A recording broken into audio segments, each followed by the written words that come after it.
The following presentation is on nonverbal communication and culture by Susanna, Chris, and Andrea. What is nonverbal communication? Nonverbal communication is any form of communication that is not expressed via linguistic means. Besides having different verbal languages through which we communicate, different cultures also have different nonverbal languages. Some nonverbal behaviors are unique and some might have different meanings to different cultures. Much of human-to-human communication is achieved nonverbally. Nonverbal communication can either be intentional, meaning the action is meant for the way it's expressed, or non-intentional. Any of these two can lead to emotions expressed by the recipient. The emotions expressed can be divided into primary emotions or secondary emotions. Primary emotions include either surprise or sadness, disgust or anger, anticipation or joy, and acceptance or fear, while secondary emotions include awe or disappointment, remorse or contempt, aggressiveness or optimism, and love or submission. Some nonverbal cues and behaviors have meanings which differ from culture to culture. While communicating, North Americans will usually keep a rough distance of 1 meter between themselves, while some Middle Eastern and Asian cultures, such as Israel and China, prefer to stand much closer to one another while talking. Hand gestures, such as the OK sign, can also have different meanings across cultures. In Greece, it is considered a vulgar sign, and in France, it means zero. Eye contact is also an important part of communication in North America, as it signifies interest and respect for the speaker. However, in some African countries, such as Zimbabwe, it is considered rude to maintain eye contact during conversation. Many gender differences also exist between cultures.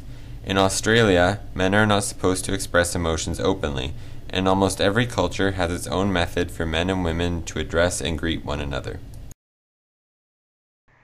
Different cultures interacting can mean that certain messages may be lost in the communication process, since nonverbal communication is important in deciphering the meaning of someone's words. It can also lead to conflict as well if one message is misunderstood or if a nonverbal message is confused. For example, a customary Western greeting may involve shaking the other person's hand. It does not matter to a North American if you use your right or left hand to do so, but in India, the use of your left hand when interacting with others is taboo. In Indian culture, your left hand is associated with cleaning yourself after you have used the toilet, and is therefore seen as unclean. An alternate greeting therefore must be used. Another example is staring into another person's eyes. It is customary for North Americans to stare into the eyes of the person they are interacting with, regardless of their social rank, but it is disrespectful to do so in Japan when speaking to a senior coworker. Not understanding these subtle but very important nonverbal cues could lead to the other party being unintentionally insulted. Nonverbal communication is obviously an important part of the health delivery process, as physicians should communicate effectively with their patients. However, a miscommunication could be a huge problem if it occurs between the patient and a physician, such as a misunderstood symptom of medical history or a patient misunderstanding the doctor's message. The physician not establishing eye contact while communicating with the other patient, for example, may lead to the patient feeling that the physician does not care about them. The negative feelings created by this situation will cause the patient to be less satisfied with the quality of care that they received, less likely to comply with their medical regimen, and may also slow their healing time if their negative mood is prolonged or worsened by the physician's apparent lack of interest in their well-being. Excuse me? I'm sorry. We were told that somebody would be by to set our son's leg. Nathan Englander? It was a while ago. Several hours, actually. No, I know. You've been here a while. I'm sorry. The problem is we just don't have enough ORs available for non-emergent cases. No OR? Why would you need an OR? Your pediatrician hasn't been by to speak to you yet?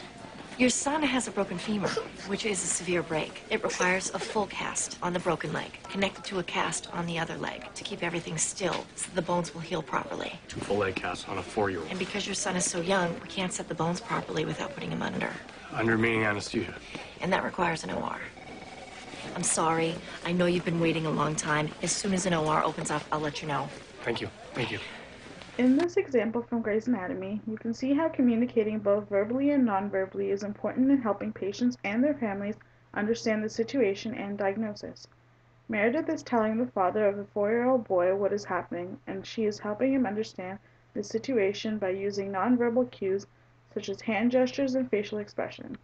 This eases the tension and lets the family feel the sense of security and that they are being taken care of by the doctors.